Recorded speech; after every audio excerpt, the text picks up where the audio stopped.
Good evening. The opinions and statements voiced by our guests do not necessarily reflect the opinions of this network. Enjoy the shows. You're listening to WBHM Digital Broadcasting, the best in paranormal talk, only on Paranormal Experience Radio, broadcasting live out of Birmingham, Alabama.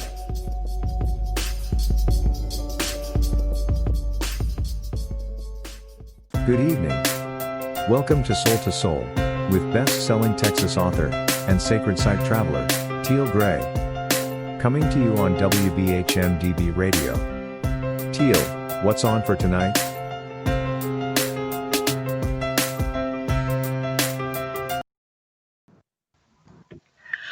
Well, what's on for tonight on Soul to Soul? We are coming to you on live on WBHM-DB Radio out of Birmingham, Alabama. I am your host for Soul to Soul, Teal Gray. Tonight we have an amazing and very special guest. There are so many people that have been sending me messages and texts. They're super excited about her new book that we're going to talk about tonight. We are going to speak with Dr. Rita Louise, and she's the author of many beloved books, Stepping Out of Eden, the E.T. Chronicles, What Myth and Legend Have to Say About Human Origin, Avoiding the Cosmic 2x4, Dark Angels, An Insider's Guide to Ghost Spirits and Attached Entities and the Power Within. She also is the producer of a number of amazing feature-length as well as video shorts. She is a frequent consultant to the media, and she has appeared on television and film, and she just has countless radio interviews, and she's a keynote speaker from many events around the country. She is, most importantly, surrounding tonight, a survivor of child abuse. And Dr. Rita Louise has emerged as a gifted empath and talented clairvoyant and medical intuitive. She is a naturopathic physician and the founder of the Institute of Applied Energetics that trains students in the art of medical intuition, intuitive counseling, and energy medicine. We are focusing on her new book, The Dysfunctional Dance of the Empath and Narcissist, Creating Healthy Relationships by Healing Childhood Trauma. Welcome to the show, Dr. Rita. Hey, Teal, thanks for having me. It is just so fun to get to hang out with you on the airwaves. Well, thank you. And I am so honored to have you. We have had so many fans of yours, and they just can't wait to hear about this. Your book is really causing quite a sensation. It's major on Amazon. Is just blowing up. So congratulations. All of your work is so amazing. But you credit your early childhood influences for the direction your life has taken. In fact, you were so young, even the age of 8, you were already searching for spiritual self-discovery, studying health and wellness and philosophy, human origins, and more, which, this is very extraordinary for a child of that age. Most of them are still trying to figure out how to tie their shoe. So talk to us about this early little genius that was residing within you. So, growing up, we were required to read a book every 2 weeks to get our allowance. So it wasn't about doing chores or that you would just get your allowance. It was that it was because you read a book. And I never really was interested in reading books that were fiction. I was always interested in nonfiction books. And so I found myself gravitating to the archaeology and anthropology department in the library, to the chagrin of the nuns. They weren't too thrilled about that. And so I remember, like, in 5th grade, I did a tree of life thing, not like a metaphysical tree of life, but, like starting with algae, and then it went up to like birds and fish, and up to man, that kind of tree of life. And yeah, I didn't do so good. They like didn't recognize it at all. But then I did one on psychic abilities when I was in 7th grade, and they didn't like that one particularly either. You just couldn't catch a break on these things. No, I mean, because during that time, so my family, so in addition to reading this book, my mom in particular was a big sci-fi, like Star Trek, One Step Beyond, creature feature, so we were always watching, shows that had a lot of alternative thought to them. Mm-hmm.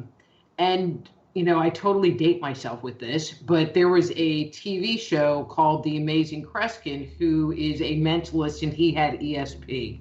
And I wanted to have ESP. So that's when I moved from the archaeology and anthropology department in the library up to the ESP section, which was probably about 12 books. And it was right next to witchcraft, which I knew was bad because I went to Catholic school and you didn't do like witch stuff. Right. And started exploring that. But, as I'm getting older, going through this journey, it was during the age where Carlos Castaneda was very popular and Ram Dass, Be Here Now, was very popular. And so I just kind of migrated into, this whole alternative thought concept. And I don't know, it has not left me. One of the things that I've come to realize is that I enjoy research and I enjoy reading weird and obscure things that nobody would ever take off their library shelf and read. Are you saying that nobody's going to say, hey, she's had this too long? No, well, probably not, because they probably would never want it back. Like one of the books that I read, which was incredibly large, and thankfully I had it on a Kindle, was the Ramayana, which I found fascinating, and the book was in lyrical verse, which was kind of weird. And I really enjoed it, but you tell people, it's like, oh yeah, well, I read that. And they're like, what? They're like, wow, okay. But, I think your extraordinary, passion for learning and diversity of what you were interested in has made you this woman before us who has helped so many people in many ways, and also, understanding and making the connection between the human and possibly, the what else is out there, not just extraterrestrials, entities of all sorts. And it gives you, I think, I'm a big fan of yours, so all your books and your videos and everything, I think it gives you a really extraordinary take on the world and the universe at a whole. So I just thank you for that, because it makes everybody that reads your stuff, you're kind of no nonsense. We love the way you write, but also you take us out of what our norm is, and you get a lot of aha moments. And I noticed that from your fans. A lot of them say, wow, reading her work just snapped me into reality and also snapped me along the path to healing. So, that's really quite a testament to you. Well, people have a hard time categorizing me, because many people, write about cryptozoology, or they write about, ancient mysteries or healing or energy or psychic, they kind of focus on one area. Okay, except for maybe Nick Redfern, who writes about freaking everything. And I just allow spirit to guide me wherever I need to go. And so it's kind of like, my new book, The Dysfunctional Dance of the Empath and Narcissist, I had no intention of writing that book. And I had just really kind of released my previous book, Stepping Out of Eden, that talks about the emergence of humanity from more of a cultural place versus a physiological place. And but then I had a bunch of life situations that happened that made me really look at my life and look at my relationship patterns and go, this is not right, and maybe I need to look at myself. And in that looking at myself, and then of course Spirit's like, well, you need to write a book about this. It's like, crap.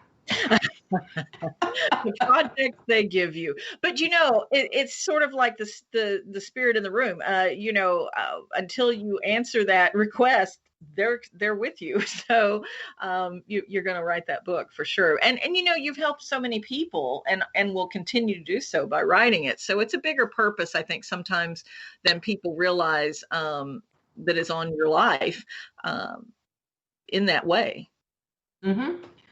Well, and I knew that from the get-go, that as I was sitting there doing my research for me, that I just started documenting what I was finding and making these connections, mental connections of like, oh, so if you're doing this over here, this is how it's like actually turning out in your life. And, and so, when I talk about it, it almost sounds like the book is a memoir, but it's not a memoir, but you do kind of go on this journey through the book to really look at yourself and look at your relationships, especially if you have a history of getting into toxic relationships, and then what you can do to heal yourself, because it's only by looking inside and healing yourself, in my opinion, that you can break free of this pattern. Well, and you speak about in the book codependent relationships and interdependent relationships. Can you speak to everybody about that and sort of let them understand the difference and maybe how to recognize that? So a codependent relationship is where you achieve your value and find safety in a relationship with someone else. And so it's really hard for me to describe. Where an interdependent relationship, it's like you're there with a partner and you're able to co-create together, and even though you can be reliant on the person, to a certain extent, your life isn't dependent on that person. Yeah. One of the verses that pops in mind when you're saying this is this old saying, in healthy, beautiful relationships, the wind can dance between you. And in that, it means that, you're each full in your own life, but you're intertwined, but there's enough of that self-awareness in each person that you've got this wind of healthy wind blowing between you, so in the dance together. So I think that's wonderful. And this is a time we've been going through quite a lot of struggles with the pandemic. People have been that are in difficult relationships or in even abusive relationships to different levels. There's all sorts of that, as you know. It can be verbally abusive, can be, mentally abusive, physically abusive. So that's come to quite a head in these past few months. And I think your book is going to really help people, because you also talk about boundaries, that we need boundaries. And how would you say for somebody that they could start to set those in a healthy manner?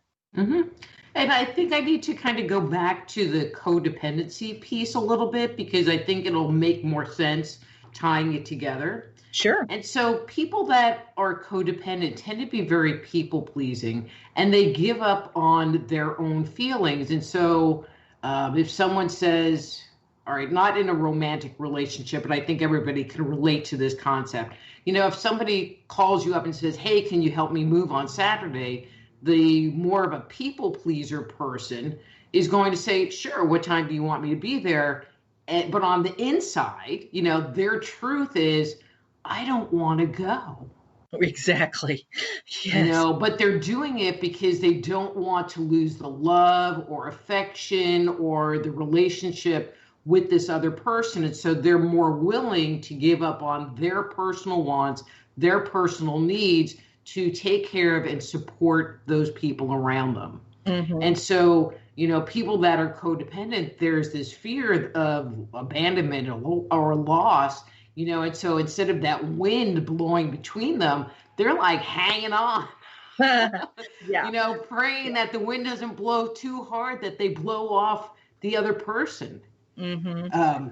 And so when you're talking about boundaries, kind of prior to that, the person really needs to kind of look inside and go, but who am I and what do I want? And okay, so this person just called me up and asked me to help them move. But my inside, and that's really one of the big things I talk about in the book is what's going on in your inner world and honoring that. So if your inside is going, well, I really don't want to do it, and I don't even like that person all that much, right. Then you should be honest with yourself and put up a boundary and go, that's just not working for me, or I can't do it. Mm-hmm. Well, and I think that we just went through a season that would really illuminate what you're speaking about, in the fact that we go in great debt and great angst trying to find the perfect present for people that we barely know, but so desperately want their approval, or we know very well and never have gotten their approval. So you kill yourself trying to, please these people that don't give you a second thought. And it's like, you have to stop and go, no, the people that are close to you, that you have this good relationship with, this love, that's what you need to focus on and cherish, not this outer thing that is a, as you say, fear-based, ego-based situation, that these people, are not even significant in the real sense. And yet they're the ones that we sometimes put all our focus on. Exactly. And you see that dynamic really a lot in families, where they don't want to upset the boat, or, they want to fit in. And so they're willing to put up with a lot of crap. One of the things that I know, I don't even want to say I uncovered, is, I came from a very large family. And it's a pretty toxic family. Even though if you met any of my brothers and sisters on the surface, they're very nice people, but they never learned how to have boundaries. Mm-hmm. And I was going somewhere with that. Okay, I totally lost it. Well, I'm sure it'll come back. How we try to please so many people, Yeah. And so, they'll just sit there and kind of kiss each other's butt. But then in the next minute, they'll be on the phone talking to somebody else, like, and it's like, if you're upset with this person, then be upset with this person, but don't go behind their back and talk toxic about them. Be honest with yourself. Be honest with them.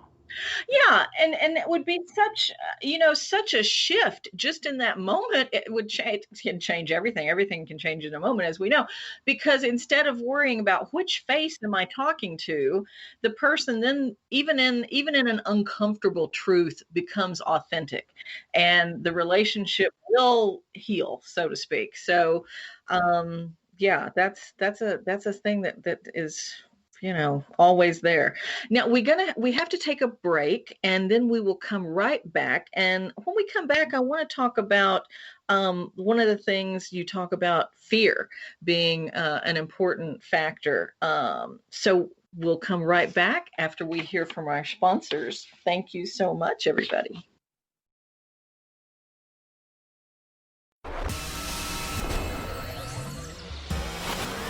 You are listening to WBHM Digital Broadcasting, Birmingham, Alabama.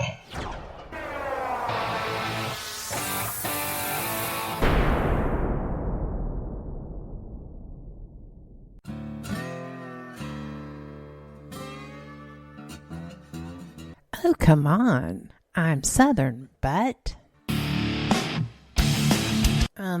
Nope. That'll do. Hello. I am Kat Hobson, host of Paranormal Experience here on WBHM Digital Broadcasting out of Birmingham, Alabama. I enjoy having guests from all areas of the paranormal, from ghosts to ufology to cryptids and beyond. You'll find some of the best researchers in their fields bringing you some great information. Join me on Wednesday nights from 8 to 10 p. Eastern here on WBHM Digital Broadcasting.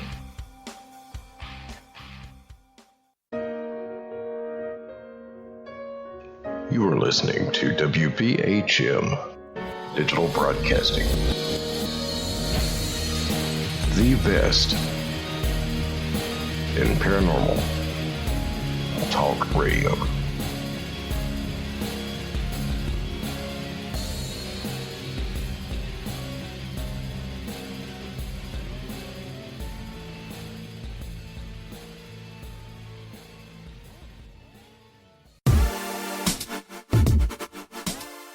Listening to WBHM Digital Broadcasting, the best in paranormal talk, only on Paranormal Experienced Radio, broadcasting live out of Birmingham, Alabama. Since 1948, Fate magazine has brought you reports of the strange and unknown, all of them true. Fate Radio is carrying on that tradition, bringing you the unusual, macabre, strange, and bizarre. Join host Kat Hobson Sunday nights from 8 to 10 p.m. Eastern on WBHM Digital Broadcasting.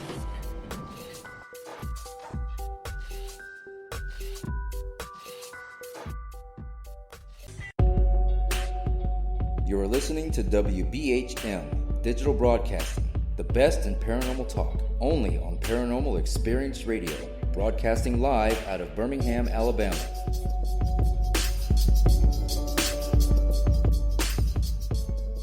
The time is 23 minutes after the hour.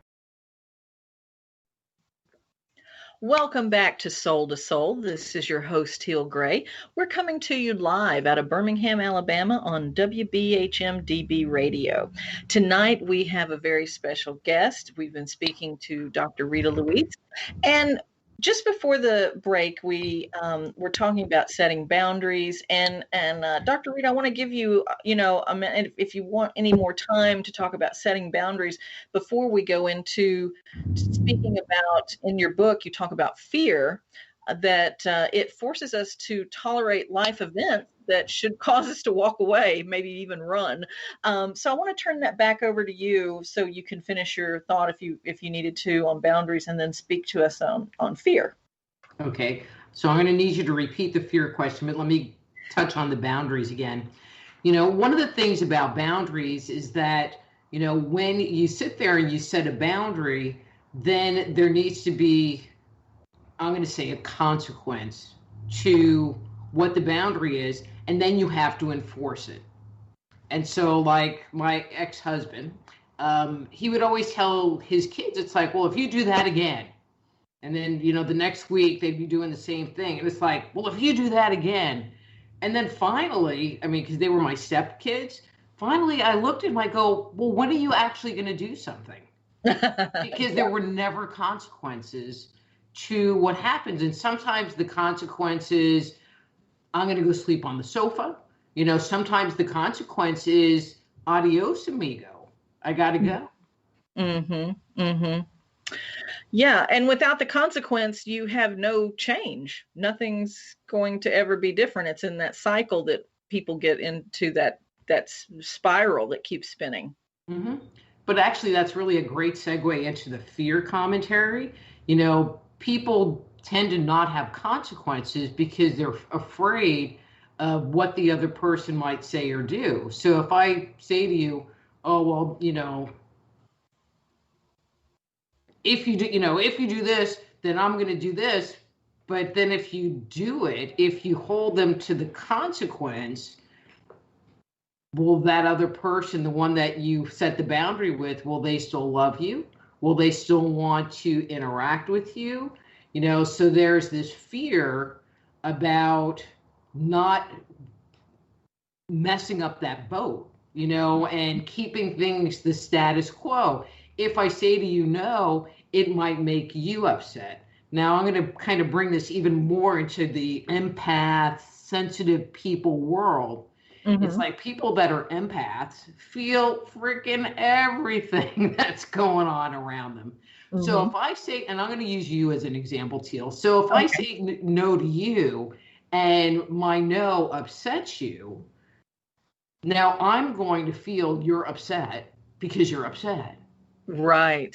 Yes. And so it makes it a little bit harder for people that are sensitive to put up those boundaries, because now they can experience the other person's distress. And they don't want to feel that because it disturbs their world.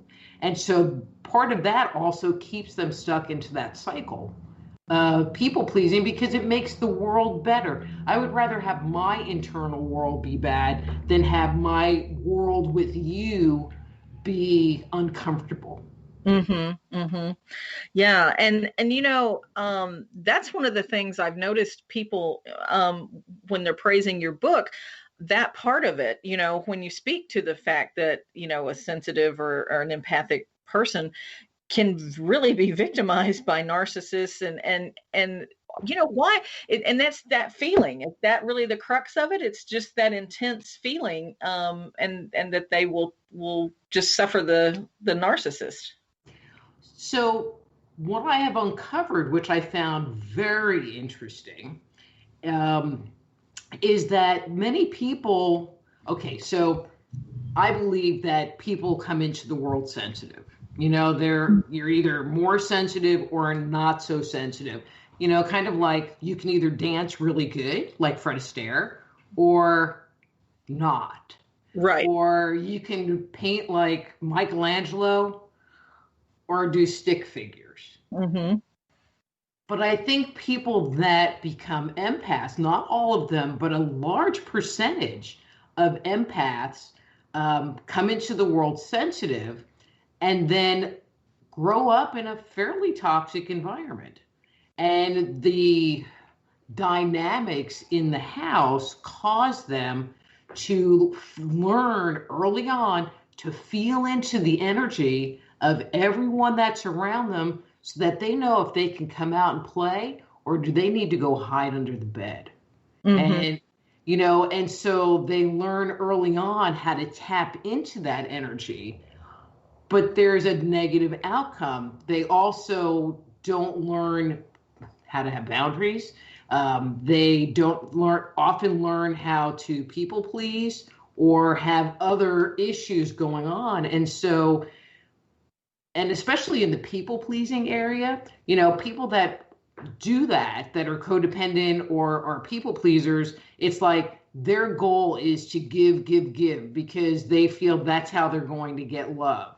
But narcissists, they're the giant energetic vampires of the universe, and their goal is to take. And so where you get this dance, where you get this dynamic, is you have this person that's willing to give up everything, and they attract, unfortunately, people that are more than happy to take everything away from them. And the saddest part is, and this came out channeled in the book, the more dysfunctional you are, the more toxic a narcissist you will find. And that is so true. When you look at the dynamics of different relationships, and as you said, when you really think about it and use your book as a guide, and you start to look at your own life, you find like, oh, wow, yes, I see that. And here's this pattern, and breaking it, that's the difficult part. And what would you say to people, in the best way to maybe start a healing journey?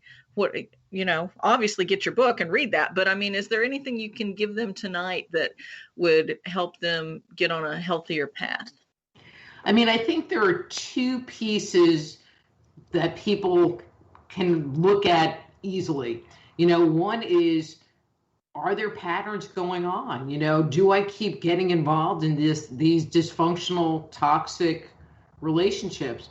I mean, when I had this situation happen with this one guy, I realized that pretty much all of my romantic relationships and a lot of my friendships were with pretty narcissistic people, which was kind of like a, oh God, moment in my life. Right. Book. And so just kind of like looking at your life and looking at your history, especially if you find that you keep getting in these negative relationships, what's going on? Does that happen with my other friendships? And kind of do an evaluation of yourself. And the other piece is to look at what's going on inside of you. What are you thinking? What are you feeling? If that person does call you up and ask you to help them move, is that inside voice going, well, I don't really want to do it, as your lips are going, oh, sure, what time do you want me to be there? And it's not a judgment of that you went anyway and did it, but acknowledging inside of yourself, oh, but I really didn't want to do it. And that's really that first step, is recognizing what's going on inside, because there's our life history, but really it's all about what's going on inside our inner world. One of the things, and you're going to laugh, is, all right, most people laugh. So when I was young, I was really shy, like really shy. Yeah. No, I can believe that, because I was the same way, terribly. And, and I'm still kind of challenged with certain kinds of communication, and which is something I've been actively working on since I wrote this book, because it's like, okay, you need to change this. You called yourself out. I did. And so I remember I went, and something happened with my boyfriend and I went to go say something to him. Now I had to sit there and like, you're going to do it. You're going to do it. You're going to do it. And then I sat in a chair and I white knuckled the armrest and said what I had to say, and so sometimes you have to sit there and just face that fear, because that fear was some programming that happened to you when you were a kid that you're still hanging on to, and that's one of the things that I really talk about in the book, is like, well, where did these fears come from? Because really it's the fear that's controlling. And by helping you to understand it, you can kind of make a separation from it and go, oh, okay, I'm really scared. I know I need to communicate. That's what my inside world is saying, but I'm scared to death, or whatever it is for you. Right. And I've heard it said that the most important gift you can give to yourself in this lifetime is the ability to say no without an explanation, without some grand story you have to make up or anything else. Just no, no, I can't help you move. That's it. But it's so tough. Yeah, I haven't quite figured that one out. Yeah.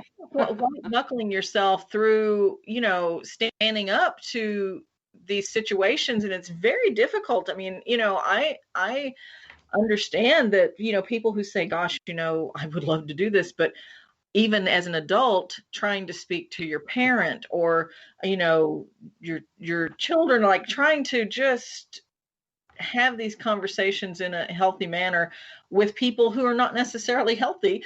You never know which way the explosion is going to go. And so I do get that that's, as you say, that white knuckle moment where you're like, take a breath, you just got to do it. And you do. But it is something that I think is just, once you get through the other side of that first conversation, then it's the fear, you stood up to it, as you said, and it kind of dissipates a bit. So the next time you go at it, you realize the world didn't come to an end, and you just can then start that process of healing. Mm-hmm. And I'm going to kind of put a little shift on it. So when we say no, when we have that conversation that is scaring us to death, we're actually being loving to ourselves. Especially if you're a people pleaser, it's like you spend all your time loving everybody else and taking care of everybody else. And so it's a very loving thing to do for yourself, is to say no and to have boundaries, and to take care of yourself. I mean, obviously there are exceptions to this rule. My exceptions that I'm very clear with my clients is, if you have young children, and I actually give them till 18, or if you have elderly parents that are dependent, then those rules, kind of not as much. Right. But anywhere else, it's like it's your responsibility to take care of yourself. It's your responsibility to make yourself happy. I think a lot of us think, well, they should make me happy, but it's not their responsibility. It's my responsibility to make me happy. So what do I need to do that? Right. Yeah. And time is such a valuable commodity. We don't know how much we came into the world with. Some people came in with an hourglass very full, and some have a few grains in it, and you just have no idea how much you came in with. So the wasting of time is not really an option when you come to this awareness and awakening. But you're right. It's a gift you're giving to yourself. And so many people go through the biggest part of their life doing things, as you were talking about with the example of moving, but that they don't want to do. Even careers they get into, to please their parents or a spouse, who wants them to make more money, whatever the situation is. They're doing things they're not happy with. And they finally will reach a point, many people, to where they're like, I can't do it anymore. And, instead of having those breaking points, if you start to use your book and your practices to get into the healthy clearing away, as you say, then you won't have to get to the end of your rope. You can start working on everything before it's out of hand. Or if it's out of hand, don't think of it like, oh my God, I've got to tackle the whole pizza at once, take it piece by piece and do that. One of the things that gets in the way for a lot of people is guilt. Yeah, I gave a presentation to the local Lions Club. I had just finished the book, and I did a presentation on the 4 cells. And which is self-esteem, self-worth, authentic self. All right. It must be getting late because my brain is just like on half-mast here. But anyway, and so I was sitting there talking about, and self-love, duh. So I was talking about self-love and how, you need to take time to take care of yourself, and you need to have and establish boundaries. Well, this is a helping organization, and I thought it was appropriate to talk to them about loving themselves, Sure. Because they're kind of a helping group that you wouldn't believe the kind of not kind comments the people made when I suggested that they took care of themselves. Well, that's selfish. Oh, well, that's not what I'm about. And it's like, but when you take care of everybody else, it's like you're taking money out of your bank account. You're taking money out of, energy out of your system. And you only have so much to give. But when you love yourself, it's like you're putting money back in, and you are helping your resources. Sure. But they couldn't wrap their mind around that concept. But anyway, Really? But I just thought that was interesting that It is. Even talking about it kind of triggered some of the people into this whole guilt, and that would be selfish for me to do. And, maybe it strikes me when you say that you had a room full of people who had unfinished business that they need to work on because you just, hit their sensitive button there. And they're just possibly, so many of them, still in that cycle of trying to be the endless people pleaser, or, let me do whatever that will make you like me, because they haven't gotten that sorted out for their own self-worth. It sounds like, because that's interesting. And I wasn't like saying don't do anything. I was like, take a hot bath. Go get a Starbucks. I mean, just kind of basic self-love thing, and have boundaries. If you can't do it or you don't want to do it, then don't. Sure. But it makes perfect sense what you're saying, because, the healthier you are, the more loving you are to self, like you said, you're just filling that cup up so you can then keep pouring and feeding everybody else from it. But what happens when you're really burnt out? And that happens to so many people. They hit a burnout, and then they're just, they hit that wall and they don't know what to do. And what you were trying to help them is, hey, you don't have to hit that wall. Just go treat yourself to something. As you said, you weren't telling them don't do anything. Just take a little self-care. And some people, they just don't feel worthy, I suppose. But yeah, well, we're going to have to take another quick break. And when we come back, we will hear more from Dr. Rita. So stick with us, guys. We'll be right back.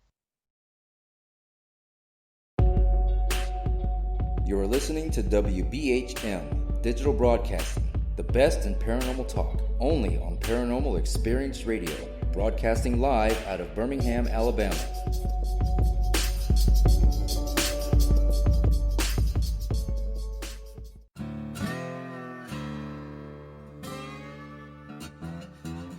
Oh, come on. I'm Southern, but... nope. That'll do. Hello. I am Kat Hobson, host of Paranormal Experience here on WBHM Digital Broadcasting out of Birmingham, Alabama. I enjoy having guests from all areas of the paranormal, from ghosts to ufology to cryptids and beyond. You'll find some of the best researchers in their fields bringing you some great information. Join me on Wednesday nights from 8 to 10 p. Eastern here on WBHM Digital Broadcasting. Since 1948, Fate magazine has brought you reports of the strange and unknown, all of them true. Fate Radio is carrying on that tradition, bringing you the unusual, macabre, strange, and bizarre. Join host Kat Hobson Sunday nights from 8 to 10 p.m. Eastern on WBHM Digital Broadcasting.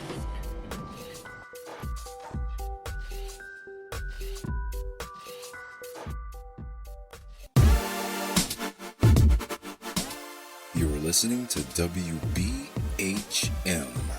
Digital Broadcasting, the best in paranormal talk, only on Paranormal Experienced Radio, broadcasting live out of Birmingham, Alabama.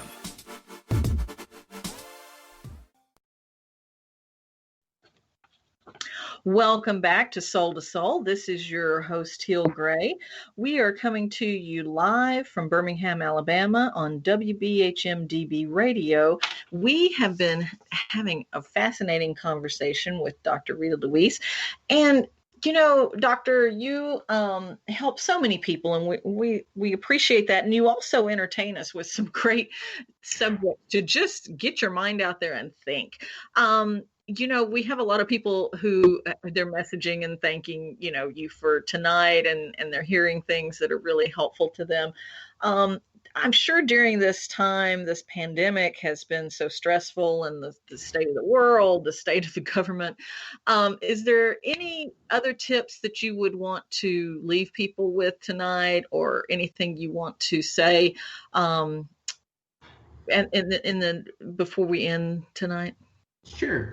And I'll talk directly about the pandemic thing, actually everything that's going on, because it all really is all based around fear.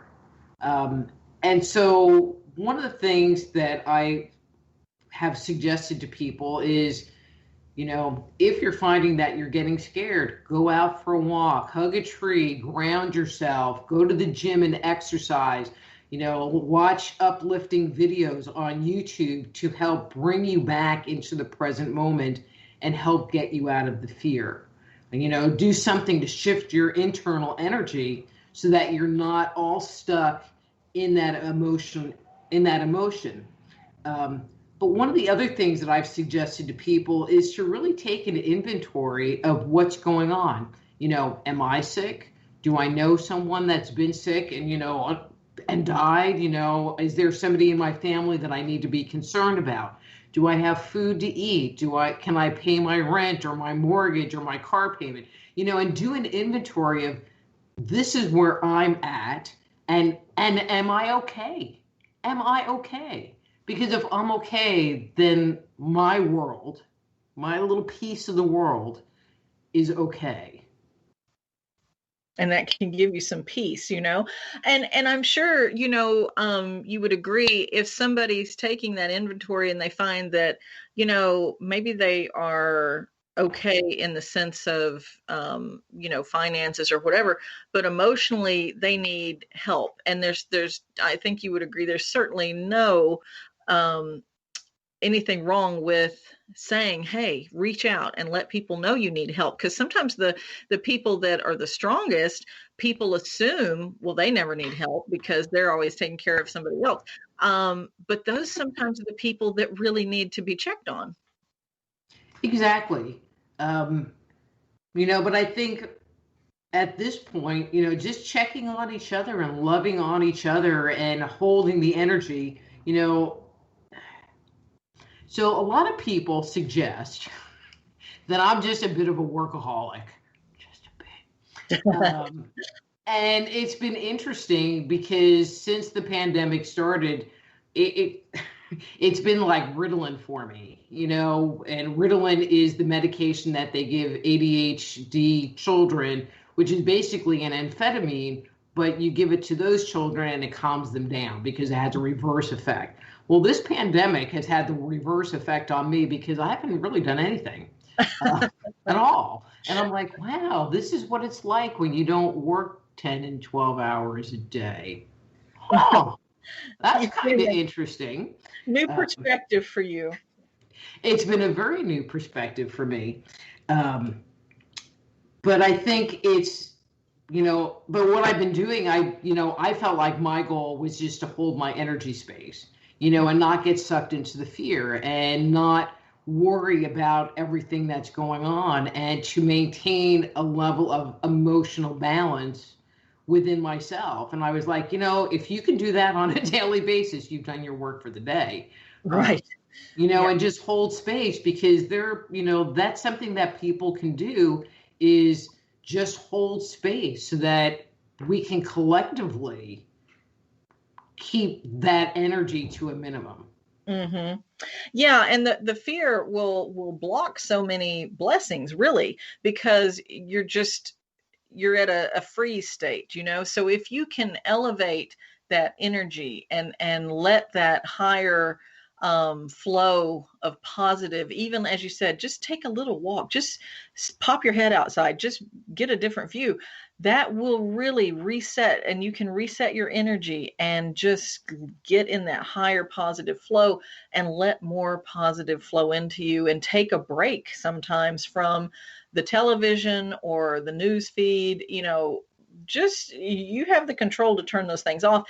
And as Rita said, turn on something funny, just silly, or just something out of the normal to get your brain sort of on a new track. And that can never hurt. That can never hurt.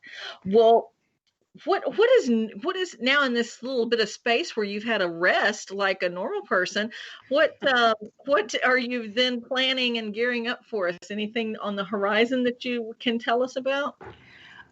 So I released the first article last week. So I'm doing an article series about the 4R, or the 4 F's: fight, flight, freeze, and fawn. So those are stress responses. And in many individuals, especially because, I'm on this trauma kick, that experience trauma, they have issues with emotional regulation and what's going on in their internal world.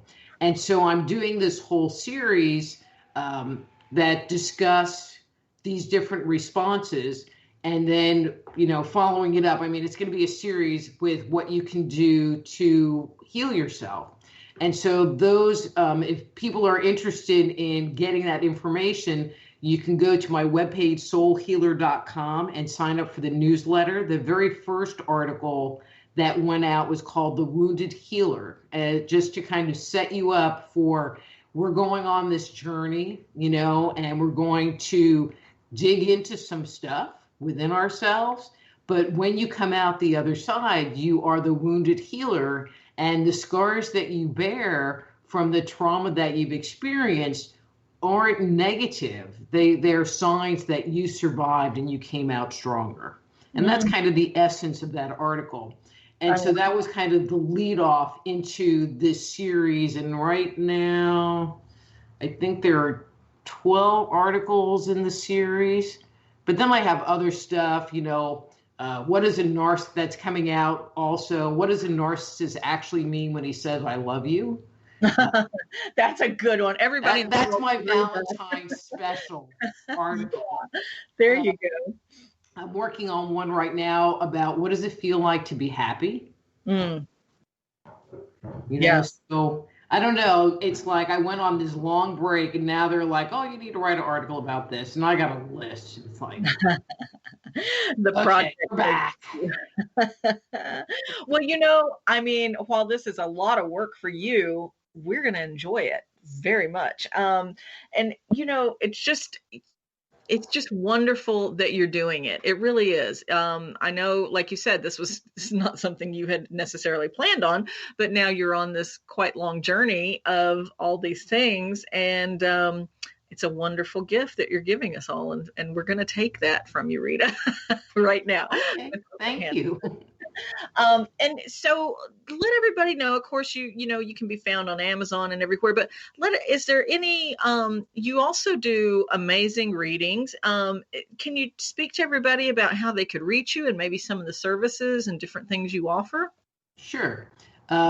So, one of the services, so there's, so writing and ghost hunting and, doing radio interviews, that's not my day job. Or writing, not my day job. My day job is doing medical intuitive evaluations and, I'm going to say psychic readings, but I like putting it under that other one, where I help people to understand what's going on with them physically, emotionally, and spiritually. Mm-hmm. And then I offer energy work sessions with people where I do a combination of like Reiki and therapeutic touch and wherever spirit tells me it wants to go. But I also include things like mindfulness and helping people to really understand where they are and how they can move forward to have the life that they want. And that's an amazing thing, is to, when you land, you feel like it's paradise when you get on that right track, and once you learn how to do that, and you'll then understand when you're veering off and you'll want to get right back in that groove again. So that's really cool. And so people can find me at soulhealer.com, soulhealer.com, soulhealer.com. I would highly recommend that if you want to communicate with me, to use the online contact form. You can send me an email, but it might go in the junk box, just saying.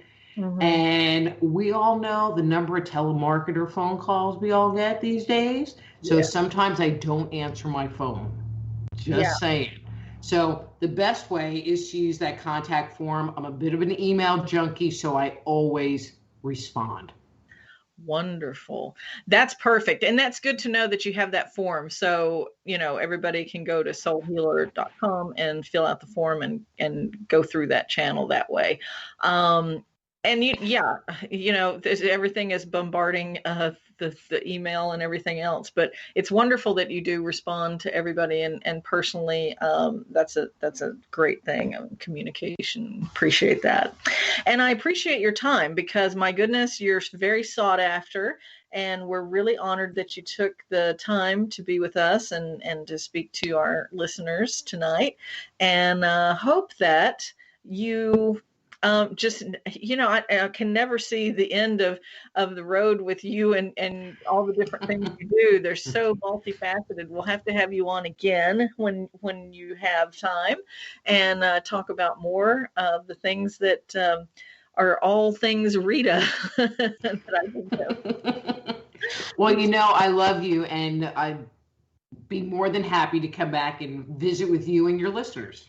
Well, we appreciate it and appreciate you, and we're going to take you up on that. So, but everybody, thank you for listening tonight. And Dr. Rita Louise, thank you so much. Everybody, just take in her words and get her books and, start the process, start the healing. You deserve it. You're worth it. And we believe in you. And with that, we wish you all a good night. Talk to you next week, everybody.